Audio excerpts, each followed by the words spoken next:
بسم اللہ الرحمن الرحیم. السلام علیکم ناظرین, میں معاصمہ شرازی, پروگرام ہے فیصلہ آپ کا. آج بہت اہم خبریں ہیں, وفاقی کابینہ کی طرف سے ہوں یا پاکستان تحریک انصاف کی جانب سے. آج تحریک انصاف نے الیکشن کمیشن کے باہر اپنے احتجاج کا اعلان کیا تھا, اور آپ نے دیکھا کہ صرف پارلیمنٹیرینز ہی وہاں پہ پہنچ سکے. اراکین پارلیمنٹ جو کہ مستعفی ہو چکے ہیں ان کا احتجاج تھا, کوئی بڑی تعداد میں لوگ وہاں پہ نہیں آ سکے الیکشن کمیشن کے باہر, یا تحریک انصاف نے خود ان کو نہیں بلایا. تاہم جو ان کا شو تھا وہ ایک ناکام شو مانا جا رہا ہے اس وقت تک, جو کہ صورتحال تھا. اور ابھی تھوڑی دیر پہلے احتجاج ہو رہا ہے. ابھی خان صاحب جو ہے وہ مختلف جگہوں پہ جو لوگ اکٹھے ہوئے ہیں ان سے وہ خطاب بھی کر رہے ہیں. دوسری جانب وفاقی کابینہ کا جو اجلاس تھا اس میں ممنوعہ فنڈنگ کے حوالے سے بھی اہم فیصلے کیے گئے ہیں, اور یہ فیصلہ کیا گیا ہے کہ جو ریفرنس ہے جو کہ ڈیکلریشن کی صورت میں ہے, اور مریم اورنگزیب صاحبہ نے آج جو پریس کانفرنس کی جس میں کہ آج وہ کافی تحمل سے بات کر رہی تھی, اور انہوں نے یہ کہا کہ جو ریفرنس ہے وہ باؤنڈ ہے وفاقی حکومت کے, وہ 15 دن کے اندر ڈیکلریشن بھیجے گی. اس بنیاد کے اوپر ڈیکلریشن بھیجنے کا سپریم کورٹ فیصلہ کیا گیا. پی پی او یعنی کہ پولیٹیکل پارٹیز آرڈر اور پولیٹیکل پارٹیز ایکٹ جو ہے 2002 اور 2007 بالترتیب, ان کے تحت یہ ڈیکلریشن جو ہے وہ بھیجا جائے گا. اہم ڈیولپمنٹ یہ بھی ہے کہ پاکستان مسلم لیگ نواز کی جانب سے ایک ریفرنس دائر کیا گیا الیکشن کمیشن میں نااہلیت کا 62 اور 63 کے حوالے سے. یہ ریفرنس بھی آج ہی دائر ہوا ہے, جبکہ اسپیکر قومی اسمبلی راجہ پرویز اشرف صاحب جو ہیں وہ بھی ایک ریفرنس تیار کر رہے ہیں جو کہ نااہلیت سے متعلق ہے. توشہ خانہ کیس میں جو معاملات سامنے آئے ہیں اور عمران خان صاحب کے اوپر الزامات ہیں, اس کی بنیاد کے اوپر یہ جو ہے یہ دائر کیا جائے گا یہ معاملہ. سو اب وفاقی حکومت, اتحادی حکومت پوری جارحانہ پالیسی کے ساتھ عمران خان صاحب کے سامنے ساتھ کے لیے میدان میں آ چکی ہے. ایف آئی اے تحقیقات کرے گی وہ تمام فنڈز کے حوالے سے, اور ان تحقیقات کو براہ راست بھی نشر کیا جائے گا یا اس کو پبلک ڈومین کے اندر رکھا جائے گا تاکہ اس کی ٹرانسپیرنسی ہو. یہ فیصلہ کیا ہے آج بھی کابینہ نے. دوسری جانب جو اہم بات ہے وہ یہ بھی ہے کہ عمران خان صاحب نے کل ایک انٹرویو دیا, اور انٹرویو کے اندر انہوں نے یہ الزام لگایا کہ اسکندر سلطان راجہ صاحب جو کہ چیف الیکشن کمشنر ہیں ان کی تعیناتی نیوٹرلز کے کہنے پہ, ان کا اشارہ اسٹیبلشمنٹ کی طرف تھا, ان کے کہنے پر یہ تعیناتی جو ہے وہ کی گئی, اور ان کو یہ دباؤ جو ہے وہ محسوس کرنا پڑا. کیا کہا انہوں نے کل ایکسپریس ٹیلی ویژن کے پروگرام میں بات کرتے ہوئے, ذرا پہلے وہ سنیے گا. نیوٹرلز نے اپروچ کیا ہمیں, ہم آپ کے لیے ایک ایسا کینڈیڈیٹ دے دیتے ہیں جو دونوں اعتراض نہیں کریں گے. انہوں نے اس کا سکندر سلطان کا نام دیا, میں تو اس کو جانتا ہی نہیں تھا. جیسے اس کا نام آیا تو لوگوں نے شور مچا دیے, تو انہوں نے کہا یہ تو نون لیگ کا گھر کا آدمی ہے. میں نے نیوٹرلز کو بتایا, میں نے کہا آپ نے کہا تھا یہ نیوٹرل ہے, یہ تو گھر کا آدمی ہے. انہوں نے کہا ہم گارنٹی لیتے ہیں اس کی کہ یہ نیوٹرل رہے گا. اتنی بڑی ہم نے حماقت کی کہ ہم نے مان کے اس کا آدمی کو رکھ لیا. سو یہ حماقت انہوں نے تسلیم کی. ابھی نہ جانے کتنی حماقتیں اور آنے والے دنوں میں تسلیم کریں گے عمران خان صاحب, لیکن جو وہ بات کہہ رہے تھے کہ ان کے اوپر پریشر تھا, اس کا اظہار اس سے پہلے کبھی عمران خان صاحب نے نہیں کیا, بلکہ چیف الیکشن کمشنر کی جو تعیناتی تھی اس کا کریڈٹ لیا کہ انہوں نے ایک ایماندار اور متفقہ رائے کے ساتھ جو ہے وہ شخصیت الیکشن کمیشن کے جو سربراہ ہے اس کے طور پر نامینیٹ کی ہے. کیا کہا تھا عمران خان صاحب نے ان کے بارے میں, ذرا آپ کی یاد دہانی کے لیے سنوائے دیتے ہیں. ان کا اپنا الیکشن کمشنر تھا پچھلا والا, ہینڈ پیکڈ, اس لیے ڈیلے ہو رہا تھا, وہ بدنیتی کے اوپر تھا. آج الیکشن کمیشن پہ ہمیں اعتماد ہے کیونکہ یہ جو الیکشن کمیشن ہے ہم نے چوائس سے, یعنی ہمارا بھی انپوٹ ہے, اپوزیشن اور گورنمنٹ کے مل کے کیا. پہلے تو ان کے اپنے تھے نا, اب ان کے سامنے سب رکھیں. اور یہ انہوں نے تعریفی کلمات کہے تھے چیف الیکشن کمشنر کے لیے, جن کے بارے میں آج وہ روز خطاب کر رہے ہیں. اب سے تھوڑی دیر پہلے بھی بے بنیاد الزامات جو ہیں وہ لگائے گئے ہیں. دوسری جانب شیریں مزاری صاحبہ نے کیا فرمایا تھا جب یہ پارلیمان کے اندر فیصلہ ہوا تھا, یہ تاریخی کلمات کہ پارلیمان نے فیصلہ کیا ہے چیف الیکشن کمشنر کی تعیناتی کا. شیریں مزاری صاحبہ کے ہم آپ کو سنواتے ہیں, ذرا سنیے گا وہ کیا کہہ رہی ہیں. ہمارا فیصلہ بائی کنسنسس ہو گیا ہے تینوں ویکنسیز پہ. چیف الیکشن کمشنر سکندر سلطان راجہ صاحب ہوں گے. تو ہم سمجھتے ہیں یہ بڑی ایک خوشائن بات ہے کہ پارلیمان نے فیصلہ کیا جو کہ پارلیمان کی ذمہ داری ہے, اور ہم نے کسی اور آرگنائزیشن پہ یا کسی اور انسٹیٹیوشن پہ نہیں یہ فیصلہ تھوپا, کیونکہ ہم خود سمجھتے ہیں پارلیمان کے فیصلے پارلیمان میں ہونے چاہیے. تو یا تو پھر شیری مزاحی صاحبہ غلط کہہ رہی ہیں یا پھر عمران خان صاحب غلط کہہ رہے ہیں. یہ فیصلہ پاکستان تحریک انصاف کو ہی کرنا ہے، لیکن اس کا الزام جو ہے وہ اسٹیبلشمنٹ پہ دھر دیا گیا. دوسری جانب پی ٹی آئی نے بہت ہی اہم ڈیولپمنٹ ہے جو چیف الیکشن کمشنر کے خلاف ایک ریفرنس دائر کیا تھا، وہ چند ہی گھنٹوں کے بعد واپس لے لیا. اس کی وجوہات کیا رہی اور یہ 8 سال جس طرح کی ممنوعہ فنڈنگ کے حوالے سے کاروائی رہی اور پی ٹی آئی کیوں اپنے ثبوت دینے میں ناکام رہی، اور اب جبکہ ایک اور پی ٹی آئی کو موقع ملا ہے چیف الیکشن کمشنر اور الیکشن کمیشن کی جانب سے، کیا وہ دوبارہ اپنے 14 دن کے اندر اندر شو کاز کا جواب دے کے اس معاملے سے سرخرو ہو سکتی ہے؟ ایک چانس اور ان کو دیا گیا ہے، اس کے اوپر بھی بات کریں گے اور پچھلے 8 سال کی کہانی جو ہے وہ آپ کو سناتے. اس وقت ہمارے ساتھ موجود ہیں اکبر ایس بابر صاحب جو کہ اس معاملے ممنوعہ فنڈنگ کے حوالے سے، فارن فنڈنگ کے حوالے سے اب ایک بہت ہی اہم شخصیت کی صورت ہے، اور ان کی جو لڑائی ہے پچھلے نظام کے ساتھ پچھلے 8 سال میں وہ بھی ایک اپنی جگہ پہ بہت اہم ہے. وہ بھی ہمارے ساتھ ہے. پروگرام کے اگلے حصے میں اطہر کاظمی اور جناب مظہر عباس صاحب بھی ہمیں جوائن کریں گے. السلام علیکم بابر صاحب. وعلیکم السلام. بابر صاحب بہت بہت شکریہ ہمیں وقت دینے کا. اور پہلی بات تو یہ کہ آپ نے جو اتنی سٹرگل کی 8 سال کی، آپ کو کیا لگتا ہے کہ اب بھی یہ سٹرگل جو ہے وہ کامیاب ہوگی، یا آپ کو لگتا ہے کہ نہیں اب یہ فائنل ہو گیا اور سارا فیصلہ آپ کے ہاتھ میں آ چکا ہے اب؟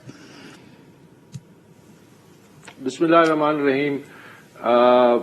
جیسے کہ میں نے بارہا کہا، میری وہ حیثیت نہیں تھی، لیکن اللہ تعالیٰ نے مجھے کامیاب کیا. میری نیت صاف تھی اور شاید ماں کی دعائیں جو ہیں وہ کام آ گئی. جو ورنہ دیکھیے یہ ایک نظام کے ساتھ مقابلہ تھا، اور اس میں جو اس کے جو نشیب و فراز ہیں وہ پھر شاید کوئی تفصیلی انٹرویو یا کسی کتاب کی شکل میں جب سامنے آئیں گے تو اللہ نے سرخرو کیا میرے خیال میں صرف اس وجہ سے کہ میری نیت صاف تھی اور میرا جو مقصد تھا وہ بہت بڑا تھا. اور یہ پوری میں نے ہمیشہ کہتا تھا کہ یہ فیصلہ انشاءاللہ تاریخی فیصلہ ہوگا اور یہ پاکستان کی سیاست کا رخ موڑ دے گا. اور اس کے بعد پھر جو پولیٹیکل پریشر بنے گا تو پھر یہ تمام سیاسی جماعتوں کو اسی عمل سے گزرنا پڑے گا، کیونکہ ہم نے سیاسی جماعتوں کو ادارہ بنانا ہے. یہ میرا بنیادی مقصد تھا.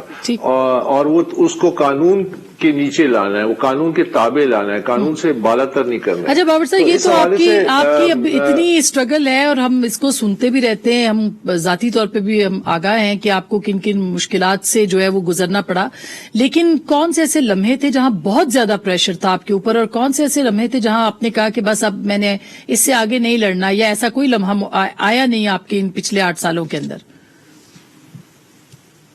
نہیں، یہ میں آپ کو بتا دوں، بڑی بات سے اللہ بچائے. میرے قریبی دوست ساتھی وہ راستے میں چلتے چلتے پھر مایوس ہو جاتے تھے اور وہ کہتے تھے کہ آپ نظام سے مقابلہ کر رہے ہیں اور اس نظام کو سے آپ جیت نہیں سکتے ہیں. مجھے ذرہ برابر شک نہیں تھا کہ میں یہاں منزل تک پہنچوں گا اور منزل کو حاصل کروں گا. اگر یہ وہ کنوکشن اینڈ کمٹمنٹ نہ ہوتی تو، اور پھر دیکھیے یہ ہے کہ آپ بھروسہ کریں، آپ توکل کریں اور اپنی پوری کوشش کریں، پوری محنت کریں. اس میں میریکلز ہوئے اس کیس میں، جس طرح کے مجھے وکیل ملے جنہوں نے مجھ سے ایک پیسہ بھی چارج نہیں کیا. میرے دوست سید احمد حسن شاہ، پھر ان کے جو ایسوسیٹ ہیں بدر اقبال چودھری، جس قسم کا مجھے چارٹرڈ اکاؤنٹنٹ ملے جن کو میں جانتا تک نہیں تھا، ارسلان وردک، جنہوں نے manually documents thousands of pages کو مینولی دیکھا، اس کو ڈاکومنٹ کیا، دفتر میں کیا، پھر آگے کراس چیک کیا. تو یہ بہت سارے معجزات تھے. میں ہمیشہ اور میں آج بھی آپ سے یہ کہتا ہوں کہ انشاءاللہ میں نے ہمیشہ کہا کہ انہی اداروں سے میں انصاف لے کے دکھاؤں گا. اور ظاہر ہے اس میں وقت لگا، اس میں پریشر کیا آئے آپ؟ بالکل بابر صاحب، کیا پریشرز آئے آپ کے اوپر؟ دھمکیاں آئی آپ کو، آپ کے گھر کے اوپر حملے؟ دیکھیے جب مجھے قتل کرنے کی دھمکیاں ملی، میں نے ڈاکومنٹ کیا، میں نے الیکشن کمیشن کے سامنے اپلیکیشن دی کہ مجھے یہاں سے دھمکیاں مل رہی ہیں قتل کی، اور پھر میں نے ان کے نام بھی دیے اور فون نمبرز بھی دیے. مجھ پہ 3 کیسز بنائے، مجھ پہ کرمنل کیس بنایا. اور یہ اس وقت تھا یہ سارا جب میں بہت اندر گھر کے ایسے معاملات تھے جس کی وجہ سے مجھ پہ بہت زیادہ پریشر پڑا. لیکن اس کے باوجود اور پھر آفرز ہوئی.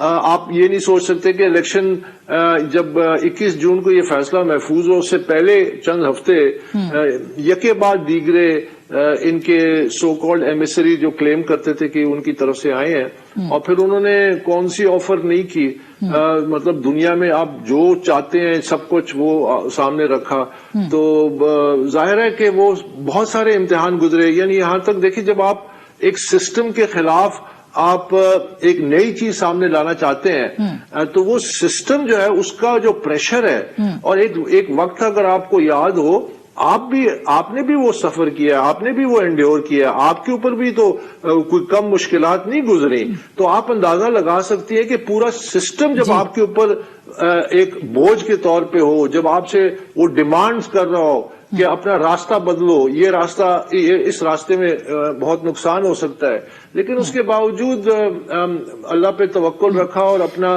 کعبہ قبلہ تبدیل نہیں کیا. بالکل بابر صاحب، یہ تو ایک بڑی اس پہ ضرور آپ کو کتاب لکھنی چاہیے. جو کچھ آپ کے ساتھ ہوا ایک پروگرام میں تو ہم بالکل احاطہ ہی نہیں کر سکتے. مگر یہ بتائیے کہ چیف الیکشن کمشنر کے اوپر کتنا دباؤ رہا، اس کے بارے میں آپ کے پاس کیا اطلاعات ہیں؟ دیکھیے یہ میں تو all praise, I salute the Chief Election Commissioner and the Election Commission and the other members کہ جنہوں نے، اور میں نے یہ کہا پہلے بھی، میں کہتا تھا کہ جب یہ ٹیم آئی تو انہوں نے اسی اسکروٹنی کمیٹی جو کہ 1 مہینے کے لیے بنی تھی مارچ 2018 میں، اس نے 4 سال لگائے، اور پھر ان کو مئی میں ڈیڈ لائن دی، پھر بھی وہ ڈیڈ لائن نہیں پورا کیا. تو یہ موجودہ جو الیکشن کمیشن ہے انہوں نے انشور کیا کہ اسکروٹنی کمیٹی فائنلی ایک آلدو اس میں بہت سارے چیزیں باقی رہ گئی، لیکن بہرحال ایک اوور آل ایک ڈیٹیلڈ رپورٹ انہوں نے اینڈ آف دسمبر اور جنوری 2022 یعنی اس سال ہمیں دی، جس سے پھر انہوں نے جو 4 سال خفیہ رکھے ڈاکومنٹس وہ انہوں نے آزاد کیے، تمام ڈیٹیلز آئیں. پھر اس کے بعد جو پی ٹی آئی نے جواب دیا، جس کو انہوں نے اپلیکیشنز دی جس میں کہا کہ اس کو خفیہ رکھا جائے، اس میں ان کے جھوٹ پکڑے گئے، وہ اکاؤنٹس جو انہوں نے ڈس اون کیے. اور دیکھیے وہ جو 15 مارچ کا ان کا جواب تھا نا، وہ بیسیکلی اقبال جرم تھا. اس میں انہوں نے خود دے دیا ایفیڈیوٹس میں کہ ہم نے اس کمپنی سے پیسے لیے، ووٹن سے. آپ یہ کہہ رہے ہیں بالکل بابر صاحب، آپ کہہ رہے ہیں کہ ایفیڈیوٹ دیا، یہ ایفیڈیوٹ جو تھا یہ کیونکہ پی ٹی آئی اس وقت کہہ رہی ہے کہ سرٹیفکیٹس ہے، ایفیڈیوٹ نہیں ہے، اس پہ غلط بیانی کا سے کام لیا جا رہا ہے. آپ کہہ رہے ہیں کہ عمران خان صاحب نے خود ایفیڈیوٹ جو ہے وہ جمع کروایا ہے کہ یہ اکاؤنٹس جو ہیں بالکل درست ہیں. دیکھیے نہ صرف یہ، اب میں اس کو کیسے بیان کروں اور کسی الفاظ میں، جب اس صفحے کے اوپر جس پہ تاریخ نہیں ہے، انڈیٹڈ ہے، جو عارف نقوی کی طرف سے آیا، اور جس میں نہ نوٹرائزڈ ہے نہ سرٹیفائڈ ہے، لیکن اس کے اوپر لکھا ہوا ہے ایفیڈیوٹ، تو میں اس کو سرٹیفکیٹ کیوں کہوں جب انہوں نے خود جو ڈاکومنٹ جمع کرا ہے اس کے اوپر ایفیڈیوٹ لکھا ہوا ہے. اور جہاں تک خان صاحب کا تعلق ہے تو اس سے اندازہ لگائیے کہ ابھی فیصلے میں یہ لکھا ہوا ہے کہ 2 اکاؤنٹس جس کو انہوں نے ڈس اون کیا، جس کا بے نامی کا لفظ استعمال، تو یہ اکاؤنٹ عمران خان صاحب خود آپریٹ کرتے تھے. تو کبھی ایسا ہو سکتا ہے کہ کوئی انسان اپنے اکاؤنٹس کو خود آپریٹ کرے اور پھر اس کو ڈس اون کر دے؟ تو یہ تو خیر پوری ایک لمبی وہ داستان ہے. تو اکبر صاحب ابھی ایک اور چانس ملا ہے، بابر صاحب ایک اور چانس ملا ہے پی ٹی آئی کو 14 دن کے اندر شو کاز کا جواب دینے کا. کیا ان کے پاس یہ چانس ہے؟ وہ اویل کر سکتے ہیں، وہ ثبوت دے سکتے ہیں، منی ٹریل دے سکتے ہیں بہت سارے اکاؤنٹس کی، یا آپ کے خیال میں کہ یہ ایسا ممکن نہیں ہے؟ اب دیکھیے یہ فیصلہ آئرن کلیڈ ہے. اگر $100 $200 ایک شخص ادھر یا ایک شخص ادھر ایسا کوئی ہو گیا تو وہ الگ بات ہے، میں نہیں کہہ سکتا، کیونکہ یہ جو انہوں نے پروپیگنڈا شروع کیا ہوا ہے، میں پاکستانی ہوں، میں نے اپنے بھائی کو پیسہ دیا تھا، اس نے وہ اپنی کمپنی کے ذریعے پیسہ الیکشن کمیشن کو. بھائی آپ کو یہ نہیں پتا کہ پاکستانی کمپنی بھی نہیں فنڈ کر سکتی. تو اگر کسی نے پیسہ دیا باہر سے اپنے بھائی کا اور اس نے کمپنی کے اکاؤنٹ سے وہ پیسہ پی ٹی آئی کے اکاؤنٹ میں ٹرانسفر کیا، یہ انلیگل ہے. اب انہوں نے تو قانون لاگو کیا ہے، انہوں نے تو نادرا کے ذریعے وہ تمام لسٹ کو سکین کروایا کہ اس میں کوئی پاکستانی تو نہیں ہے. تو یہ جو لسٹ ہے یہ تو نادرا، کم از کم نادرا کے ریکارڈ میں یہ پاکستانی نہیں ہے. اگر پہلے تھے یا کوئی اور ان کی سٹیٹس چینج ہوئی. لیکن میں امپورٹنٹ بات آپ سے کرنا چاہتا ہوں، اور وہ یہ ہے کہ یہ جو آپ نے شروع میں اس کا انٹرو دیا، جس طرح یہ چیف الیکشن کمشنر اور الیکشن کمیشن کے اوپر جو الزامات در الزامات لگا رہے ہیں، یقین کیجئے میں نے وقت گزارا، ہم نے اس پارٹی کو بنایا، عمران خان میرے بڑے قریب تھے، اور مجھے بڑا دکھ ہوتا ہے، مجھے بڑا افسوس ہوتا ہے، مجھے خود شرم آتی ہے، مجھے شرم آتی ہے، کیونکہ ہم جب ملے اور ہم نے جب اس پارٹی کو رکھا تو ہم نے کہا یہ ایک بڑی پاک صاف پارٹی ہوگی جس میں دوسروں کی عزت کی جائے گی, جس کی مورالٹی ہوگی, جس کی کوئی ویلیوز ہوں گے, جس کے کوئی آئیڈیلز ہوں گے. پاور صرف مقصد نہیں ہوگا, سوسائٹی کا ریفارم مقصد ہوگا. مجھے بڑا دکھ ہوتا ہے. کیوں؟ جب یہ لوگ ان کی جب رپورٹس انہوں نے مارچ 15 کو جمع کرائی تو انہوں نے کہا جی اکبر بابر سے سیکرٹ رکھا جائے, تو اس کے لیے اپلیکیشن دی, وہ ریجیکٹ ہوئی. اس کے بعد یہ چلے گئے ہائی کورٹ میں. اب ہائی کورٹ کا جو فیصلہ ہے سنگل بینچ کا, اس میں 30 دن کی قدغن لگائے گی, لیکن وہ انٹرا کورٹ اپیل میں ویو ہوگی, سسپینڈ ہوگی. لیکن باقی فیصلہ تو موجود ہے. باقی فیصلے میں وہ کہتے ہیں کہ اگر پروہیبٹڈ فنڈنگ ہوتی ہے تو نہ صرف جماعت پہ بلکہ اس کے چیئرمین پہ اثر پڑے گا. انہوں نے یہ بھی کہا اگر فورن فنڈنگ ثابت ہوتی ہے تو they should face the music. لیکن سب سے انٹرسٹنگ بات, انہوں نے اس سنگل بینچ کے فیصلے کو چیلنج کیا انٹرا کورٹ اپیل, اور محترم جسٹس اطہر من اللہ کی سربراہی میں اور محترم بابر ستار, یہ دو بینچ تھا, ڈبل بینچ تھا. انہوں نے جب اس پروسیس سے گزرے ان کے تمام الزامات, تو انہوں نے فیصلے میں لکھ دیا ہے کہ ابھی تک کوئی کسی قسم کا ثبوت نہیں پیش کیا گیا کہ ان کے ساتھ تعصب کا شکار ہے یا باعث ہے الیکشن کمیشن یا ان کے انٹرا کورٹ میں بھی یہ کہہ دیا گیا. تو بابر صاحب انٹرا کورٹ میں بھی یہ کہہ دیا گیا کہ کوئی باعثنس نہیں ہے الیکشن کمیشن کی جانب سے. تو یہ تو دوبارہ ہائی کورٹ جا رہے ہیں سر. لکھ کے دیا کہ انہوں نے لکھ کے دیا کہ دیر از نو ایویڈنس کہ جی الیکشن کمیشن بائسڈ ہے پی ٹی اے. انہوں نے لکھ کے دیا کہ we have full trust in the Election Commission of Pakistan. انہوں نے لکھ کے دیا کہ ہمیں ان پہ یہ بھروسہ ہے کہ وہ تمام سیاسی جماعتوں کے ساتھ برابری کا سلوک کریں گے. میں تو سمجھتا ہوں یہ جو ریفرنس فائل کرنے جا رہے ہیں, ایک تو ظاہر ہے الیکشن کمیشن اپنے جو جواب دے گا اور ان کے وہ اگر یہ دوبارہ جاتے ہیں, لیکن یہ فیصلہ ہی کافی ہے. یہ سٹنگ, یہ چند ہفتوں کا فیصلہ ہے. کیا اسی لیے پھر واپس لیا گیا؟ لاسٹ کوسچن بابر صاحب, کیا اسی لیے واپس لے لیا گیا ریفرنس چند گھنٹوں کے اندر اندر پی ٹی آئی کی جانب سے؟ دیکھیے عظما, مجھے دکھ ہوتا ہے کہ this is pushing the panic button. میں آپ سے یہ کہنا چاہتا ہوں کہ عمران خان کے پاس اب دو آپشنز ہیں.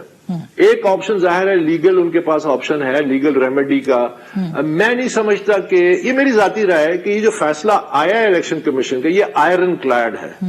It is all backed with solid evidence. اگر کوئی $100 ہے $200 آئی ڈونٹ نو, بٹ جو بڑا فیصلہ ہے کہ بھئی غیر ملکی یہ کمپنیاں ہیں, اکاؤنٹ چھپائے گئے, ملازمین کے اکاؤنٹس میں پیسہ آیا گیا, عمران خان نے مس اسٹیٹمنٹس کیا, مس ڈیکلریشن, یہ آئرن کلیڈ فیصلہ ہے. تو مجھے تو کسی قسم کا یہ اس میں نہیں ہے کہ یہ کوئی اس میں, لیکن ان کے پاس ایک پولیٹیکل راستہ ہے. Every day counts. اگر آپ چاہتے ہیں کہ آپ کی پولیٹیکل لیگیسی کسی حال میں رہ جائے, you must resign, you must hand over the party to the original pioneer جنہوں نے پارٹی بنائی تھی. اس کو ہم ریفارم کریں گے, اس کو ہم ایک ایسا پارٹی بنائیں گے جو تبدیلی کے لیے جو نکلی تھی اس میں اچھے لوگوں کو سامنے لائیں گے, اچھے ترجمان ہوں گے, جو پڑھے لکھے ہوں گے, جن کا کوئی ظرف ہوگا, جن کے اندر کوئی مورالٹی ہوگی, لیکن آپ اس کو بالکل آپ اس کو مشروط کر رہے ہیں کہ عمران خان صاحب کو ریزائن کرنا ہوگا. بہت بہت شکریہ اکبر ایس بابر صاحب ہمیں وقت دینے کا. اور ظاہر ہے کہ 8 سال کی کہانی ہے, چند لمحوں میں تو ہم اس کو کور نہیں کر سکتے, لیکن بہت دلیری کے ساتھ بابر صاحب جو ہے وہ ٹکے رہے, اس معاملے کے اوپر ڈٹے رہے اور ہر طرح سے مقابلہ بھی کیا. ایک بریک لیں گے, بریک کے بعد ہم واپس آئیں گے اور مظہر عباس صاحب اور اطہر کاظمی صاحب سے ہم پوچھیں گے کہ اب سیاسی صورتحال ہونے کیا جا رہی ہے, کیونکہ اب یہ ساری جو لڑائی ہے وہ قانون کی ہوگی اور اس کے ساتھ ساتھ سیاسی ہوگی. کیا ہوگا, بریک کے بعد اس پہ بات کریں گے, ہمارے ساتھ رہیے گا.